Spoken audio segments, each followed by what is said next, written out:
trailer for a timely book that author Geordie Telfer says is about Canada's most famous mystery that hardly anyone knows about. HOGTOWN EMPIRE, the disappearance of Ambrose Small, outlines the circumstances surrounding Small's disappearance a century ago. And Telfer joins us this morning with more. I had never heard of Ambrose Small, even though he had one of his theater chains. He was this theater impresario, and he had a chain here in Hamilton. He did. One of them, it was a grand opera house. He had many grand opera houses throughout Ontario. And his here was at Gore Street in Houston. Not Gore Road, but Gore Street. Okay. And seems to have vanished long ago. But yeah, like you said, it's this famous mystery that no one now knows about.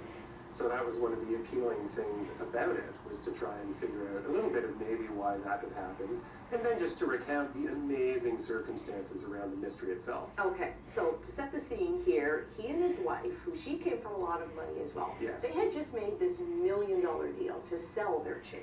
Correct. And then, poof.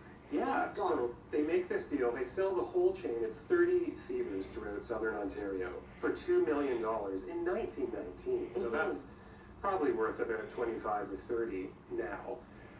On December 1st, 1919, they get the check. The next day, December 2nd, they deposit the check, and then Ambrose Small himself disappears. No one knows whether he made it out of his theater in Toronto, which was this big, rambling kind of rabbit warren of a place. Some people think he got killed right in the theater. It was like the earth had opened up and swallowed it. Right. And that money wasn't touched. No, they only got, so they got their $1 million down payment. It wasn't touched. His wife Teresa had to go through hoops and barrels to try and get control of the estate. And then the company that had bought the chain for $2 million went bankrupt within a couple of years, because he had probably overinflated the value of everything. He was an interesting character. He was really ruthless. He'd made a lot of enemies. A lot of enemies. Like you, in reading the book, it's just like, oh man, you could see why so many different angles of things could happen to him. Yeah, so he had all these enemies in the professional world. He seems to relish being mean to people. Then he had a mistress who was married a couple of different times to different men. There were just so many angles of things that could have happened to him. That's why it's this kind of infinite possibility mystery. Right. And you don't try to solve, you admit right from the beginning, you don't try to solve what actually happened to him a century ago. No, I mean, as you were saying right before we went to air, the kind of one of the appealing things, both in writing the book and to read, is to try and paint this picture of what not just Toronto, but southwestern Ontario was like. It was right after the First World War. So there haven't really been a whole ton of books about this. There's one nonfiction one in the 1970s, which you discredit, yeah, lots of... Yes, accuracy cannot be said to be one of its virtues.